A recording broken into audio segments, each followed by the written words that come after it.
रात का सन्नाटा चारों ओर फैला हुआ था। ट्रक हाईवे पूरा सुनसान था। चारों ओर ठंड से हाड़ कपा देने वाली ठंड चल रही थी। हाईवे के चारों ओर घना जंगल था। उसी हाईवे पर एक मर्सिडीज दौड़ रही थी। उसमें 3 लोग सवार थे, राहुल, निधि और उनकी 10 साल की बेटी तानिया। राहुल अपने दोस्त सैफ के घर ईद की पार्टी में शामिल होने के लिए गया था और पार्टी करके घर लौट रहा था। निधि ने मुस्कुराकर ड्राइव करते हुए राहुल से कहा, कुछ भी कहो राहुल, आज तो ईद की पार्टी में मजा आ गया। हाँ, मेरा दोस्त बहुत ही बिंदास और हंसी मजाक करने वाला व्यक्ति है। मैंने देखा उसके घर पर शहर की एक से एक बड़ी हस्ती थी, मगर फिर भी वो उन सबको इग्नोर करके हमें इम्पोर्टेंस दे रहा था। हाँ, देगा क्यों नहीं, आखिर मेरा दोस्त जो है। सच में राहुल, अमेरिका से इंडिया लौटकर बहुत अच्छा फील हो रहा है। वैसे तुम्हारा दोस्त सचिन अभी तक नहीं आया अमेरिका से? निधि की बात सुनकर राहुल चौंक कर बोला, ओह शिट यार, उसका फोन आया था कि वो इंडिया आ रहा है। उसने बोला था कि मुझे एयरपोर्ट पर पिक कर ले। निधि बहुत नाराज होगा वो। कोई बात नहीं, उससे बोल देना कि तुम्हें बिल्कुल याद नहीं रहा, और फिर तुम्हें सैफ की इनवाइट की हुई ईद पार्टी में भी तो शामिल होना था। निधि ने इतना बोला ही था कि उसकी बेटी तानिया ने अपनी माँ की ओर देखकर कहा, मुझे भूख लगी है माँ, और प्यास भी। तानिया की बात पर निधि ने बुरा सा मुंह बनाकर उसकी ओर देखकर कहा, पार्टी में तो इतना खाया था तुमने, फिर भी भूख लगी है। निधि की बात पर तानिया ने मासूम सा चेहरा बनाकर कहा, कोई बात नहीं मम्मी, मुझे पानी ही पिला दीजिए। कितनी बार बोला है मुझे मम्मी मत बोला करो। पानी अभी नहीं है, आगे जाकर कोई शॉप पड़ेगी तो बोतल खरीद के दे दूंगी। निधि की बात पर राहुल ने मुस्कुराकर कहा,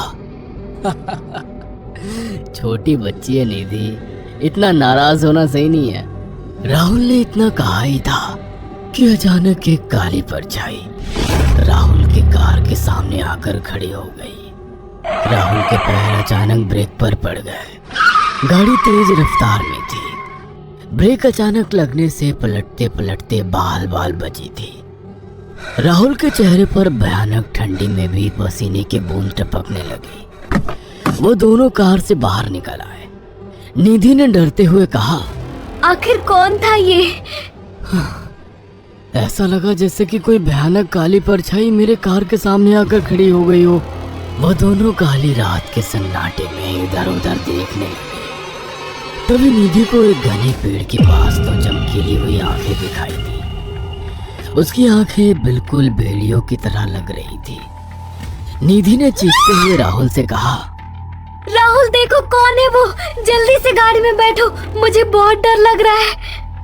राहुल ने उस तरफ देखा तो उसके रोंगटे खड़े हो गए। वो दोनों गाड़ी के अंदर बैठने ही वाले थे कि अचानक एक अजीब सा चेहरा वाला भयानक सा आदमी बिजली की रफ्तार से उनके सामने आकर खड़ा हो गया। राहुल ने देखा कि उसका चेहरा बिल्कुल सड़ा हुआ था और उसकी आंखें भेड़िए की तरह चमक रही थी। उसके लंबे लंबे बाल उसके कंधे तक आ रहे थे और उसके दांत भेड़िए की तरह बाहर की ओर निकल रहे थे। हाथों की जगह नुकीले पंजे थे। राहुल को देखकर अजीब से अंदाज में हंसने लगा, मगर जैसे ही राहुल की नजर उसके कपड़ों पर गई, राहुल की आंखें फटी की फटी रह गई। वो हकलाते हुए बोला, भाईजान, भाईजान, मुझे माफ कर दो, मुझे छोड़ दो।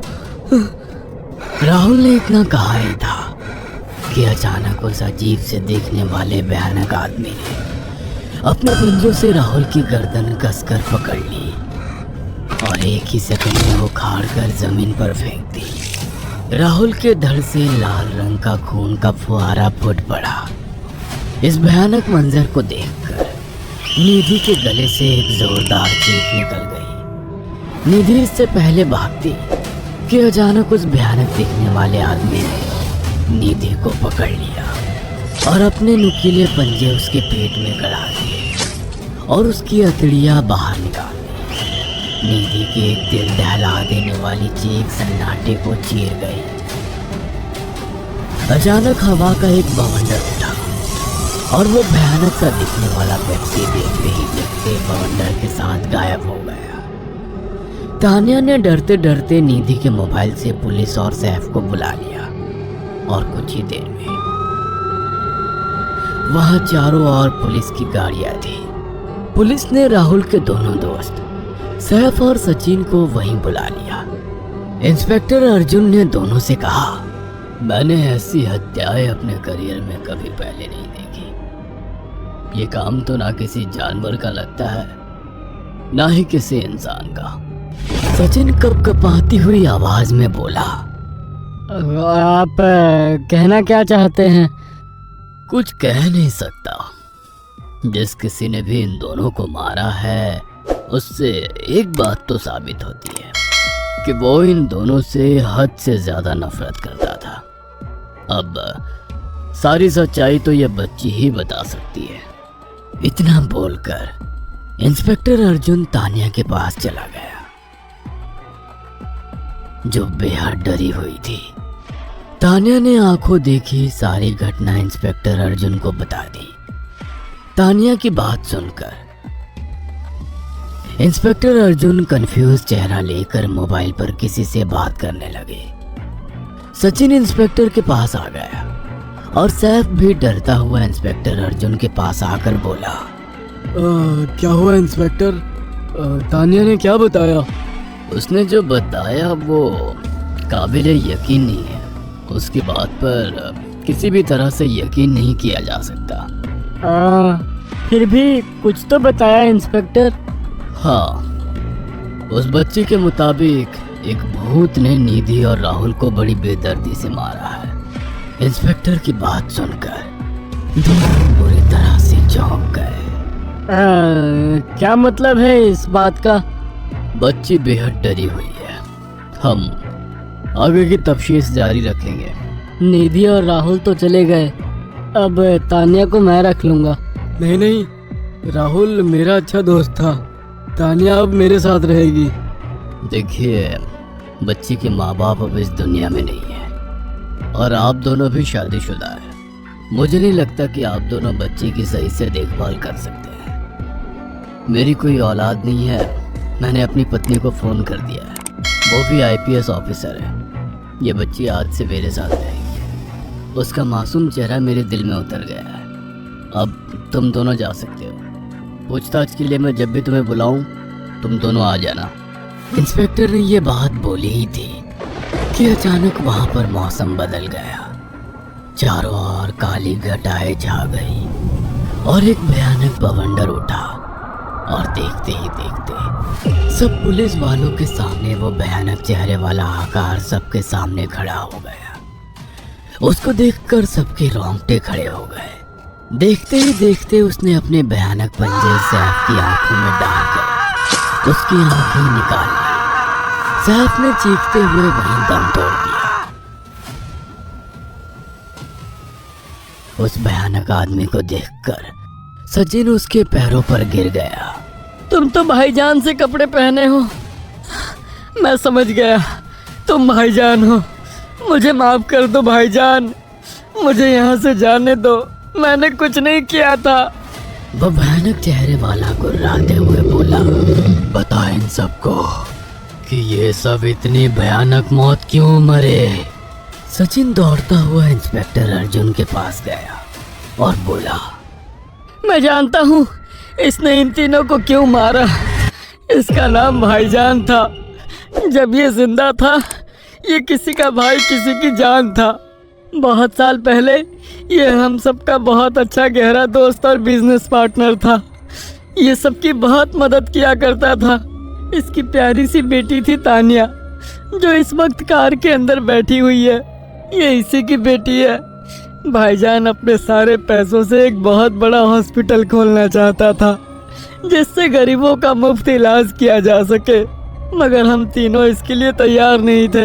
हमारी नीयत उसकी दौलत पर खराब थी और एक दिन हम सब धोखे से ईद के दिन भाईजान को यहाँ ले आए और इसे मारकर फेंक दिया। तो फिर तुम सबने इसकी बेटी को क्यों जिंदा छोड़ दिया? हमें बाद में पता लगा कि भाईजान ने सारी जायदाद अपनी बेटी के नाम कर दी है, इसीलिए हमने भाईजान की पत्नी को भी मार दिया। और तानिया का तुम 18 साल की उम्र पूरी करने का इंतजार कर रहे थे ताकि सारी जायदाद अपने नाम करा सको और बाद में उसे भी ठिकाने लगा सको। बेसिकली तुम दोनों इस मासूम बच्ची को अपने साथ रखने की जिद कर रहे थे। जी, आपने बिल्कुल सही कहा। हम तानिया को भी इसी जगह लाकर मार देते। सचिन की बात सुनकर इंस्पेक्टर अर्जुन की आंखों में खून उतर आया। इंस्पेक्टर अर्जुन के कुछ कहने से पहले ही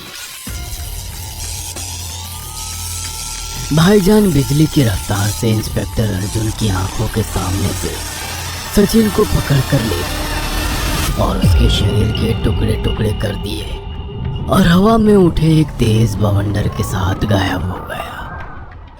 सारी घटना इंस्पेक्टर अर्जुन की आंखों के सामने हुई थी।